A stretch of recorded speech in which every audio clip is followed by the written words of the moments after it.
cristã da sua época. O gnosticismo estava crescendo muito e a fé das pessoas estava sendo afetada ao ponto de o apóstolo Pedro então ter escrito essas cartas com esse motivo, com essa principal intenção de alertar aqueles irmãos a fazer diferença e separação entre os verdadeiros e os falsos, entre os que se diziam e aqueles que de fato eram. E nós não vivemos época diferente dos nossos dias. Infelizmente, há muitas pessoas que sobem aos púlpitos hoje, de muitas igrejas, e fazem isso com a intenção de se autopromover. Alguns que se dizem pastores nunca tiveram nem cacoete de pastor. Alguns que se auto-intitulam, se auto-ordenam, e são então venerados, admirados e acompanhados por multidões, não porque eles realmente têm uma vocação da parte de Deus, mas porque eles fazem com que as pessoas acreditem nisso, pela forma como eles agem com essas pessoas.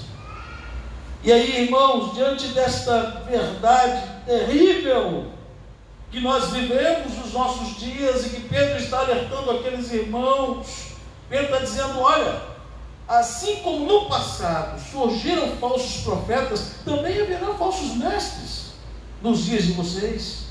E eles vão introduzir dissimuladamente heresias destruidoras no meio de vocês.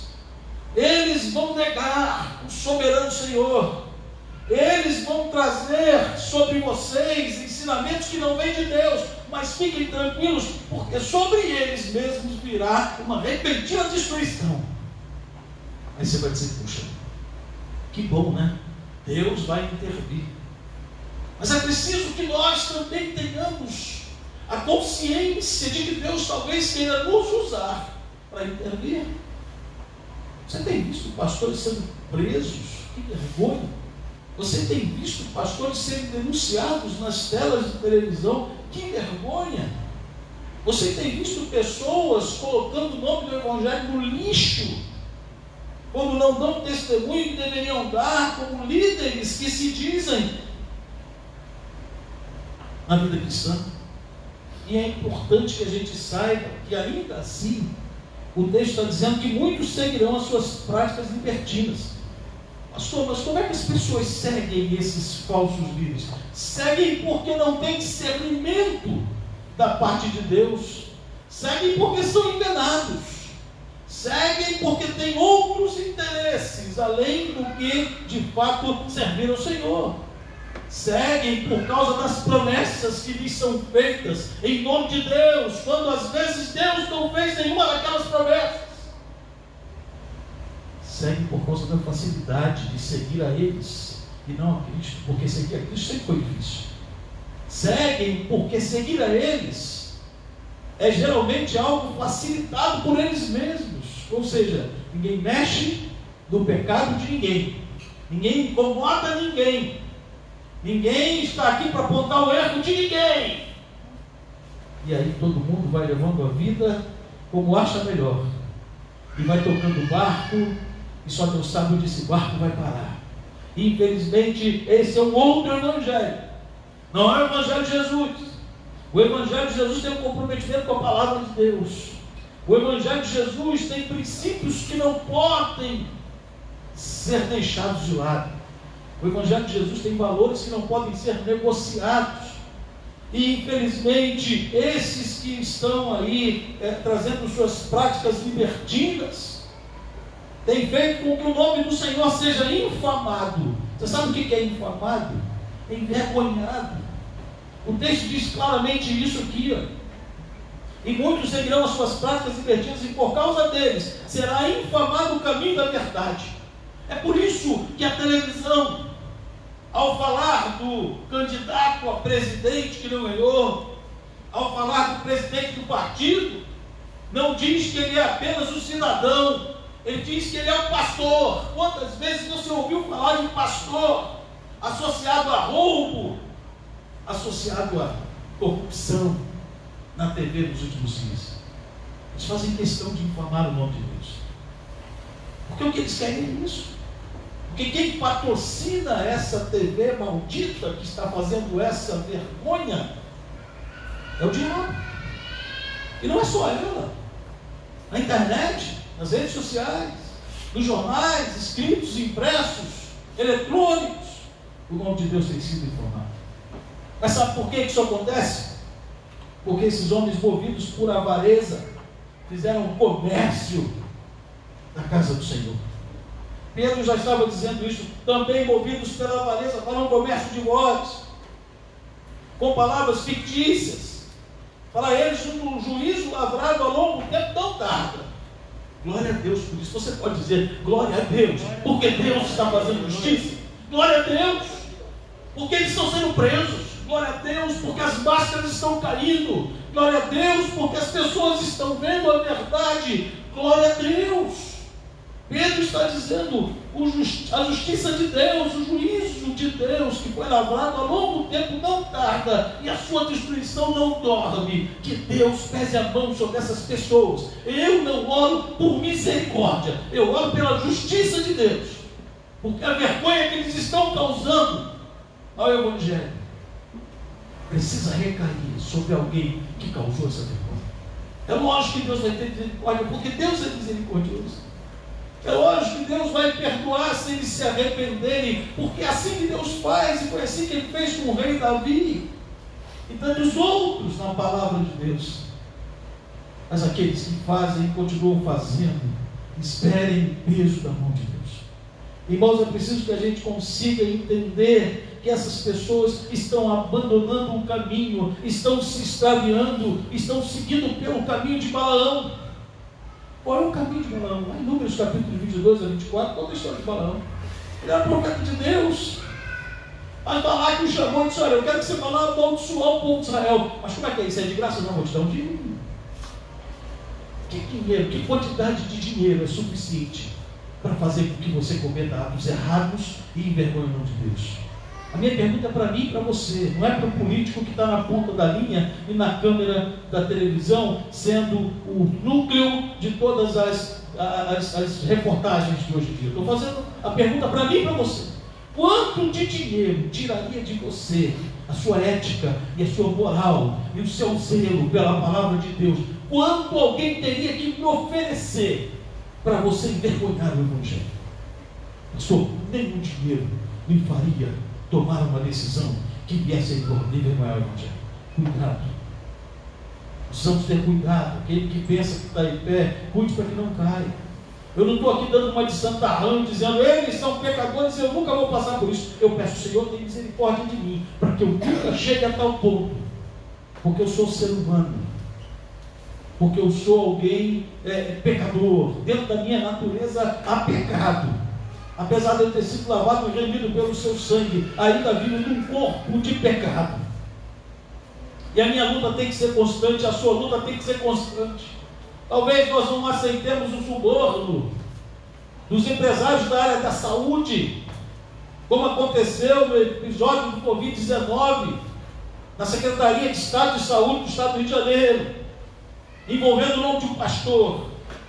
Mas talvez nós demos suborno para um policial não prender o nosso carro. Eu nunca fiz isso e não pretendo fazer, em nome de Jesus. Eu pago pelos meus erros se eu os cometer, mas eu não quero envergonhar o nome de Deus. Só que quando eu lhe chamo para refletir, eu quero pensar em coisas pequenas que vão levar-nos às coisas grandes. Coisas pequenas às vezes são feitas por nós e nós queremos apontar o dedo e condenar aqueles que estão lá em cima. Eles chegaram lá depois de cometerem coisas pequenas aqui embaixo. E os responsáveis por isso somos nós, que vivemos num país totalmente corrompido, numa sociedade que se corrompe por pouco, no meio de pessoas que não pensam antes de agir, que se puder ludibriar de alguma forma na fila do banco, vai fazer e passar pessoas para trás, que se puder resolver o seu problema com um jeitinho brasileiro, vai fazer, mas depois está apontando o dedo para os políticos, dizendo que eles estão agindo de forma errada. Meu irmão, minha irmã, esses extraviaram segundo o seu caminho, seguindo o caminho de Balaão, filho de Beor, que amou o prêmio da injustiça. Só que Balaão recebeu o castigo da sua transgressão, Um animal mudo, irracional, foi usado por Deus para falar com ele. Deus usou uma mula. Quem sabe hoje Deus não está usando o pastor Antônio, né? Eu creio que sim. Se Deus usou uma mula. Quantas vezes eu preciso pensar na minha própria vida e entender que a minha insensatez tem que ser refreada nos meus atos pequenos ou grandes. Deus quer que eu honre o nome dEle em qualquer lugar que eu esteja, em qualquer situação que eu me envolva, porque eu represento o nome de Deus como cidadão, como servo do Senhor nessa terra, cidadão dos céus. Eu preciso entender que as pessoas estão olhando para a minha vida e elas querem apontar o meu erro a qualquer custo, porque fazendo isso elas vão envergonhar o nome de Deus. Eu não gostaria que isso acontecesse por minha causa. Eu não gostaria que isso acontecesse por causa de pessoas que se dizem pastores e pastoras.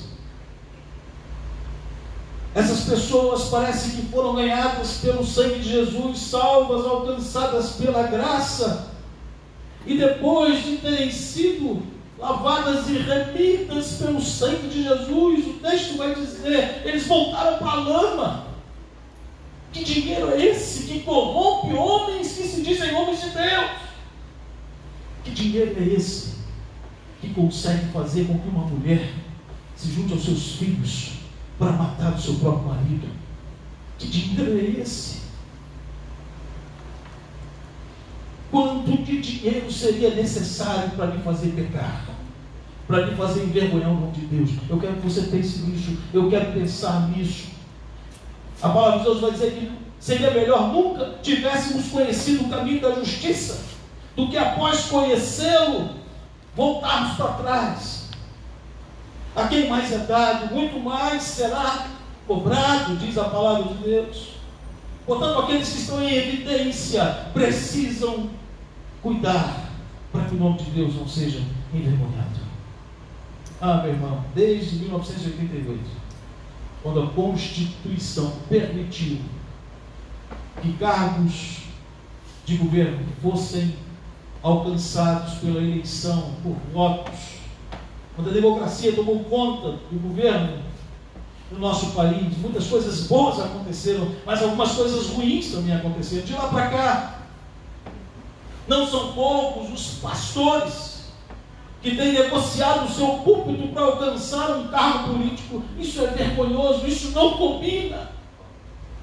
O pastor está dizendo que crente não tem que se envolver com política? Não. Deus tem um chamado específico para aqueles que, como Daniel, que não era pastor, não era sacerdote, foi levado por Deus para o cativeiro, e de lá o Senhor mudou a sua sorte e ele se tornou importante na Babilônia. Deus tem as pessoas certas para as funções certas, e se ele chamou alguém para ser pastor, não é para usar esse púlpito como palanque, não é para usar esse púlpito como um trampolim.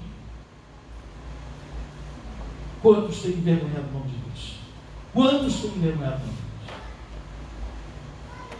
A gente vê José, menino, lá no Egito, como escravo e prisioneiro, e Deus tira da situação de sofrimento para colocar como vice-rei, vice-governador, o homem mais importante depois de Faraó. Mas ele não era pastor. A gente vê Davi era rei, Deus usou como rei.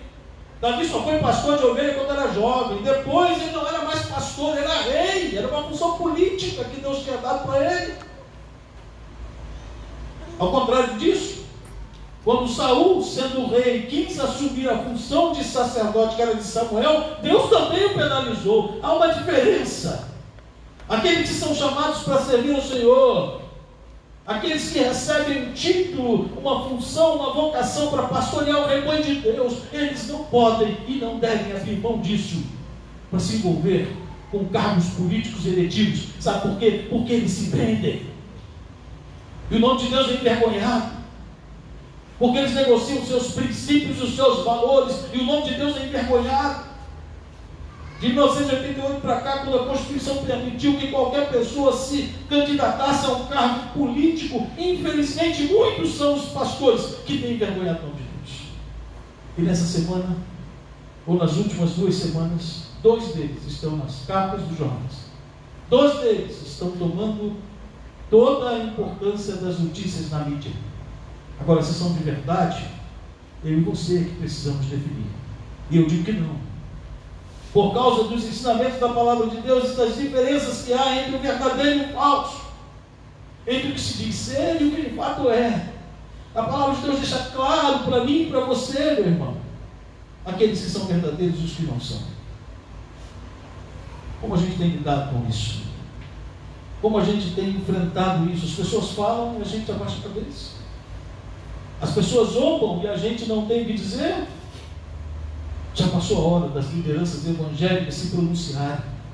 Já passou a hora dos pastores se saírem dessa situação vexatória em que a igreja de Jesus foi colocada. Já passou a hora, é inaceitável, nós não podemos nos calar, nós não podemos colocar panos quentes daqueles que não são e dizem que são, porque senão nós vamos ser colocados no mesmo balaio. Mas há diferença. O nome de Deus não está manchado. A igreja de Jesus não está na lama. Quem está na lama é o nome dos corruptos que se vestem de ovelha, mas que na verdade são lobos. Quem está na lama são aqueles que envergonham o nome de Deus. Mas não é possível que a gente haja com naturalidade, sem permitir que as clarezas sejam trazidas à luz, as coisas sejam trazidas às claras, para que o Evangelho de Jesus não seja manchado. Realmente, o Evangelho tem dias difíceis, irmãos. E essas pessoas não vão de prevalecer no lugar santo, porque Deus honra. Mas Ele também sabe abater aqueles que precisam ser abatidos. Há uma palavra que talvez nós não usemos muito no dia a dia, mas já ouvimos. Quem já ouviu o termo Maquiavel? Às vezes a gente não sabe o que significa, mas Maquiavel escreveu um livro. O título desse livro é O Príncipe. E naquele livro, ele falava sobre a função daqueles que exercem cargos públicos, cargos de importância na política. Ele aconselha que, para ter êxito, o regente público deve aprender a não ser bom, recorrendo a falsas aparências, a violências, a métodos imorais quando necessário. Maquiavel ensina exatamente isso. É por isso que algumas pessoas chamam os políticos de políticos maquiavélicos. Isso combina com alguém que tem uma vocação de Deus para dirigir a igreja do Senhor e para cuidar das ovelhas do Senhor Jesus. Não combina. Há uma distância muito grande entre ser um político num cargo eletivo que teve que negociar até a alma para ser eleito e ser alguém que está aqui pregando o Evangelho de Jesus, cuidando do rebanho do Senhor. Se as pessoas entendessem isso, irmãos, muita coisa mudaria. Pessoas estão buscando vantagens para si mesmos, esquecendo-se de que um dia renunciaram muitas coisas para servir o Senhor e para atender o chamado para o ministério sagrado.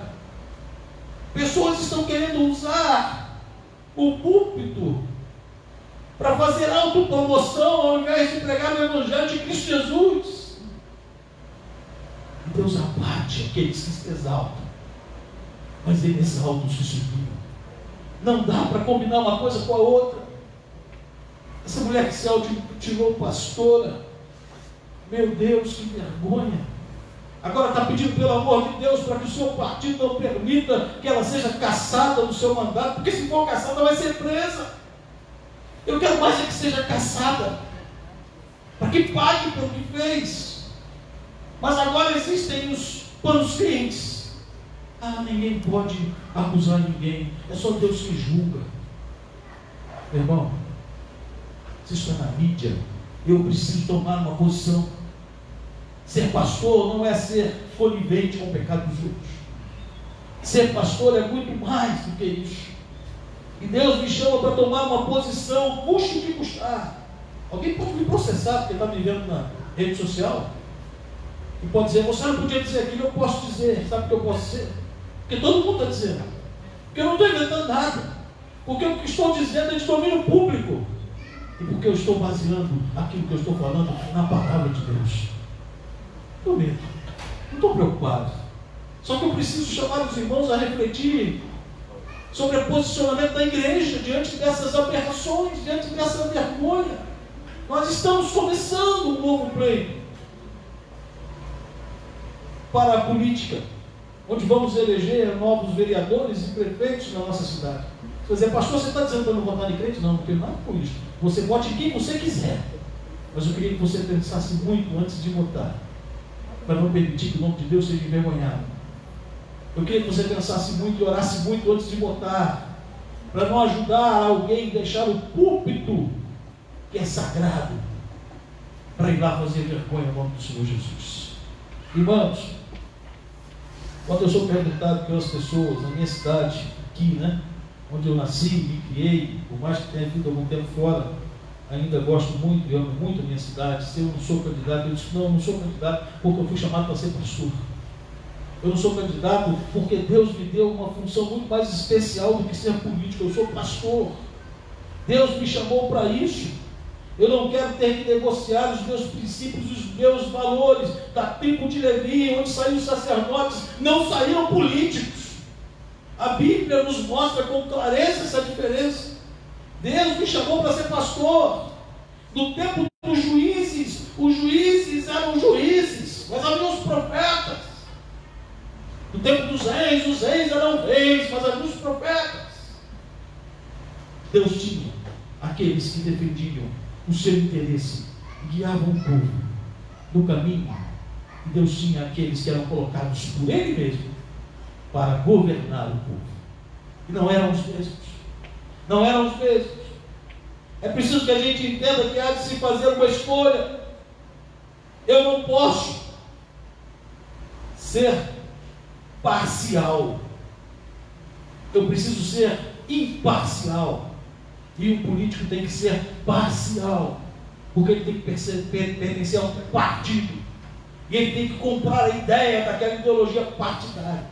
E ele tem que abrir mão dos seus princípios e valores se isso for necessário, porque isso faz parte do processo eleitoral a um cargo eletivo político. Isso não combina com as coisas. Por outro lado, quando o pastor resolve candidatar-se a um cargo político eletivo, ele está abrindo mão daquilo que lhe era mais importante até aquele momento, que era a sua vocação, o seu chamado, a função que ele exerce de cuidar e conduzir o rebanho do Senhor. Imagine um pastor no púlpito sendo candidato por um partido, por uma ideologia, enquanto ovelhas que estão sob os seus cuidados, lá nos bancos, são contrários ao seu pensamento. Como isso vai ser resolvido? De que forma isso vai gerar um monte de dificuldades dentro da comunidade? O senhor não tem que tomar partido. E é por isso que nós precisamos tomar partido como crentes e dizer que nós não concordamos com isso, que nós não estamos apoiando os erros daqueles que se dizem que não são, que nós temos consciência de que esses são falsos mestres, como Pedro alertou a igreja, que existiriam e que viriam e que assumiriam os púlpitos de muitas igrejas e que teriam alguns seguidores. Mas nós devemos dizer também que o fim deles está preparado pelo Senhor e que eles vão pagar pelo que estão fazendo e pelo que fizeram ao nome de Deus nesses dias tão difíceis que o Evangelho tem vivido na face da terra. Meus irmãos, eu quero aplicar para a nossa vida, eu não vou me ater muito, mas porque eu entendo que o recado que Deus tem a nos dar é esse, de chamarmos a atenção de nós mesmos e pensarmos no quanto temos sido atacados e de que forma temos que nos defender. Portanto, eu quero convidar você a pensar e a refletir na sua própria vida, e eu também vou fazer isso nessa noite. Quando falamos dos outros, nós acabamos nos esquecendo de nós mesmos. Mas eu quero convidar você a refletir na sua própria vida. E aquela frase construída no início desse sermão, eu quero trazê-la de novo à nossa meditação. Quanto de dinheiro é necessário para que a minha consciência seja comprada, para que eu faça alguma coisa que envergonha o nome de Deus. Se você tiver certeza de que dinheiro nenhum vai te afastar do centro da vontade de Deus, glória a Deus pela sua vida. Se você tiver certeza de que nada pode te separar do amor de Cristo, glória a Deus pela sua vida.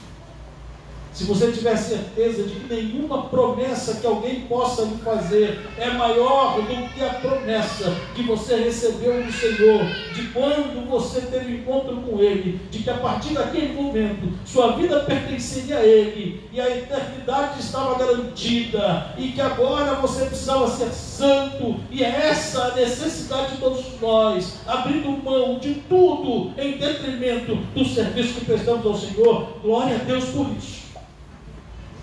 Mas se em algum momento você tem sido atacado pelo inimigo, com as tentações desse mundo, para tomar atitudes que são incoerentes com a fé cristã, para fazer coisas que não glorificam o nome de Deus, se você tivesse que falá-las publicamente, você teria vergonha de dizê-las. É preciso ouvir a voz do Senhor nessa noite e se arrepender disso. Qualquer que seja a área da sua vida que o diabo tem atacado, qualquer que seja no seu coração a tentação que o inimigo tem lançado, esse é o momento de você colocar-se diante de Deus e dizer: Senhor, em nome de Jesus, não me permita cair nessa cilada, porque eu tenho compromisso contigo. É bom que a gente chegue a esse momento, no final desse sermão, trazendo aquilo que o Senhor nos falou para a nossa vida, para nós mesmos. Nós não podemos ser daqueles que abandonam o reto caminho e que se extraviam segundo o caminho de Balaão, que recebeu dinheiro para amaldiçoar o povo de Deus, mas não conseguiu fazer, porque Deus não permite que se faça nada contra o seu povo. Balaão só chegou à conclusão disso depois que uma mula fez enxergar a sua insensatez. Hoje nós podemos enxergar a nossa insensatez através da palavra de Deus e do exemplo de Balaão. No que eu tenho sido insensato? No que você tem sido insensato? Eu queria que você curvasse sua fronte nesse momento. Você e eu fechássemos os nossos olhos. Nós parássemos um pouquinho para permitir Deus falar conosco, mais do que já ouvimos através da palavra. Que nesses minutos em que vamos estar orando silenciosamente, o Espírito Santo possa nos fazer lembrar de situações que precisam ser abandonadas por nós na nossa vida cristã cotidiana. Falar do governador Witzel, falar do candidato Everaldo, falar da Flor de Lis, não é a mesma coisa que falar de mim mesmo. Eu quero falar de mim mesmo. Eu quero dizer: Senhor, eu não quero receber castigo por causa de transgressão. Eu não quero, Senhor, ser refreado na minha insensatez por uma mula, já que o Senhor está falando comigo nessa noite. Senhor, eu não quero, depois de ter sido chamado pelo Senhor, depois de me ter conhecido como Senhor e Salvador da minha vida, me deixar enredar de novo e ser vencido. Não quero, Senhor, que o meu estado último seja pior do que o primeiro. Deixa o Espírito Santo falar com você. Deixa o Espírito Santo apontar na sua vida aquilo que precisa ser mudado. Se você foi chamado por Deus para ser luz, brilhe no meio das trevas. Talvez você diga: Senhor, mas eu tenho que mudar a minha atitude. E é para isso que o Senhor te trouxe aqui hoje, para você ser confrontado pela palavra. Às vezes são coisas pequenas, uma sonegação de imposto, às vezes é uma nota fiscal que a gente não dá ou não pega para evitar de cumprir nosso compromisso como cidadão. Mas Deus nos chamou para ser luz, para que ninguém tenha nada de apontar na nossa vida, para que o nome de Deus não seja envergonhado por causa de pequenas ou grandes atitudes nossas. Deus nos chamou para sermos diferentes desse mundo. Que ninguém possa nos apontar como falsos mestres, como dissimulados, como heréticos. Que ninguém possa apontar na minha vida pecado nenhum que venha envergonhar o nome de Deus. Senhor, os seus filhos estão agora orando por mim, e eu também estou. Senhor, eu não vim aqui para falar a eles, mas eu vim para falar a mim mesmo da parte do Senhor, e é lógico, estou compartilhando com eles aquilo que o Senhor está falando conosco. Eu quero crer, Deus, que o Senhor tem mudanças a realizar na vida de cada um de nós essa noite. Senhor, quanto a essa crise que estamos vivendo no Brasil, no estado do Rio de Janeiro, Senhor, nos ajuda a ser diferentes desses que estão na mídia. Nos ajuda, Senhor, a mostrar ao povo que eles não fazem parte de nós, que nós não somos daqueles que retrocedem, que nós não fazemos parte desses que roubam e envergonham o teu nome. Nós levamos a sério o Evangelho de Jesus. Nós, Senhor, temos procurado te servir de forma clara e nítida, para que o mundo creia. Nós temos vivido em unidade, nós temos procurado glorificar o teu nome, nós temos procurado ser santos, porque o Senhor é santo. Ó Deus, que essas pessoas façam diferença, e que o teu Evangelho não venha a ser envergonhado mais do que já está sendo. Abençoa a tua igreja que está dando ele, Senhor. Abençoa o pastor Silvano, a sua liderança. Ó Deus, abençoa, Pai, a nossa cidade, esse pleito que se aproxima, Senhor. São tantos os candidatos. Nós não queremos errar, Deus, por isso pedimos que o Senhor nos dê discernimento, sabedoria e graça, orientação da tua parte. Que essa palavra, Senhor, fique gravada no nosso coração, até o dia 15 de novembro. Nós não nos esqueçamos, Senhor, na hora de votar, naquela luta, de primeiro consultar a vontade do Senhor. E que aquele, Senhor, que tem se colocado à disposição, reconsidere as suas atitudes, para que no futuro não venha envergonhar o teu nome. Nós oramos agradecidos em nome de Jesus. Amém. Obrigado, pastor.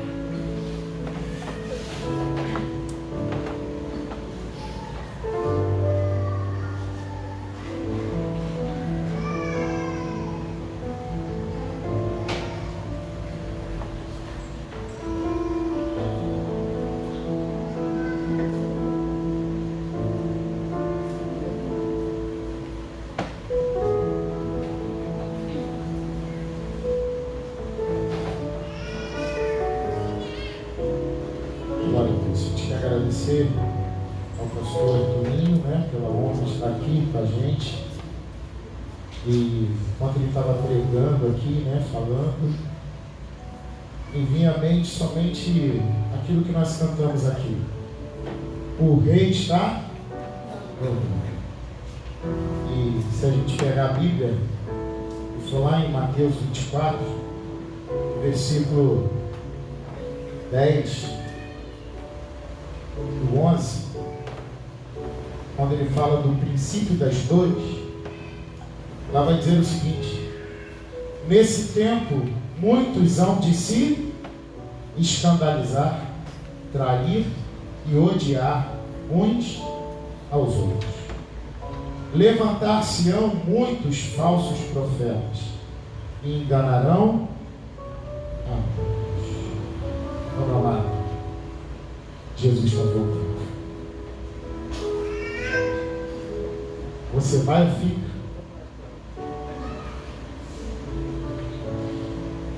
Infelizmente, essas coisas são necessárias acontecer. Por quê, pastor? Para se cumprir a palavra. Porque a palavra vai dizer que se levantarão falsos profetas e enganarão a muitos. Que não seja eu e você aqui, mas que possamos atentar para isso. Maranata, a hora vem, Senhor Jesus. Quem aqui quer ir com Jesus para o céu? Não sei como você entrou aqui, Mas eu sei como você pode sair daqui abençoado por Deus. Você que está aqui nessa noite e de repente você está afastado do caminho do Senhor, ou você que entrou aqui e ainda não aceitou Jesus, hoje é o dia, hoje é a hora. Se renda a Ele em nome de Jesus, porque Jesus Cristo está voltando e Ele vem buscar a sua igreja. Eu quero ir com Ele.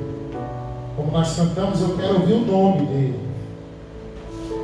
Amém? Quem quer ouvir o seu nome aí? Vamos cantar mais uma vez um pedacinho para a gente orar para encerrar, em nome de Jesus. O Rei está voltando. O Rei está voltando. A trombeta está soando. O meu nome irá chamar. E o Rei está voltando.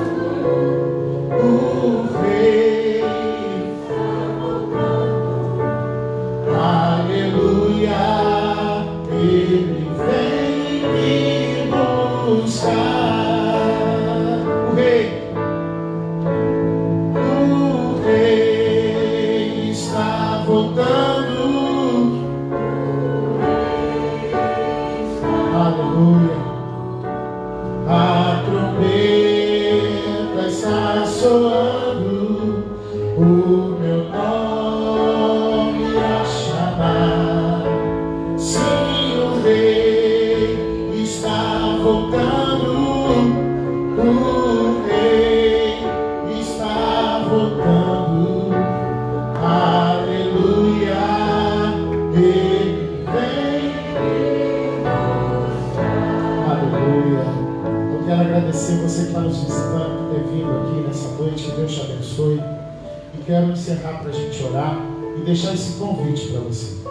Há alguém aqui nessa noite que quer aceitar a Jesus ou voltar para Jesus? Se houver alguém, é só fazer um sinal para as suas mãos. A gente quer orar por você. Pastor, eu preciso desse Jesus. Tem alguém nessa noite? O Rei está voltando. As coisas que estão acontecendo estão pregando aí. Quem sabe Jesus está voltando. Como diz a palavra, as pedras estão clamando aí, ó, sabe? Estão falando, anunciando. Como disse o pastorzão aqui, a mula lá falou, e a gente está vendo aí, né, tantas coisas no mundo anunciando que Jesus está voltando. A pandemia está anunciando, terremotos, guerras, fome, o aumentar a iniquidade está diminuindo o amor está se esfriando, Jesus está voltando. Se ele vir agora, você vai ouvir. De repente alguns vão fazer como Pedro, 2 Pedro capítulo 3, quando falaram assim, vocês estão falando que Jesus vai voltar desde quando ele morreu, lá até agora ele não voltou. Lá vai dizer que o nosso Deus não tarda e nem falha, ele vem na hora certa. Então, meu amado, se você entrou aqui e ainda não tem Jesus, não perca a oportunidade. Vamos ficar de pé para a gente orar. Encerrando, muito obrigado você que veio nos visitar. Lembrando aí, terça-feira, 19h30, nós temos aí o culto jovem aí, vai ser uma bênção. Você jovem, venha para cá, vai ser um culto aí abençoado aí, terça-feira, 19h30 aí, uma bênção. Quinta-feira, um culto aí abençoado, às 19h30, venha para cá. Domingo pela manhã, às 10h, nós temos a nossa EBD. E à noite, 19h, o nosso culto aí, em nome de Jesus. Amém? Nós vamos estar orando, feche os teus olhos, em nome de Jesus. Senhor, muito obrigado, Pai, por essa noite. Obrigado pelo teu carinho conosco. Obrigado por tudo que o Senhor tem feito por nós, Deus. Como o teu servo pregou aqui, ó Pai, estamos vivendo um tempo tão difícil. Um tempo que temos visto tantos escândalos, tantas coisas acontecendo. Mas eu creio, ó Pai, que tudo isso está dizendo de que o Senhor está voltando. Pai, nos dê uma semana abençoada. Nos dê uma semana rendida aos teus pés. uma semana de busca, uma semana, Senhor, de fome e sede de Ti, uma semana de intimidade contigo, ó Pai. Senhor, em nome de Jesus, abençoe cada um que entrou por essas portas. Eu não sei o que cada um veio aqui buscar, mas o Senhor sabe, ó Deus. Por isso, Senhor, faça a Tua vontade, o Teu querer sobre a vida de cada um, Senhor. E que em nome de Jesus, o Senhor nos conduza em paz até chegarmos aos nossos lares. Nós oramos assim, em o nome de Jesus. Amém e amém. O amor do nosso Deus Pai Todo-Poderoso, a graça de nosso Senhor Salvador Jesus Cristo e as consolações do Espírito Santo de Deus sejam conosco e com todo o povo de Deus espalhado sobre a face da terra. Em o nome do Pai, do Filho e do Espírito Santo de Deus. Amém. Vamos ter, o rei está voltando, meu amado. Se prepara para se encontrar com ele. Em nome de Jesus. Deus abençoe a vida de vocês, a semana. Em nome de Jesus. Que tenha uma semana abençoada. Em nome de Jesus. Glória a Deus.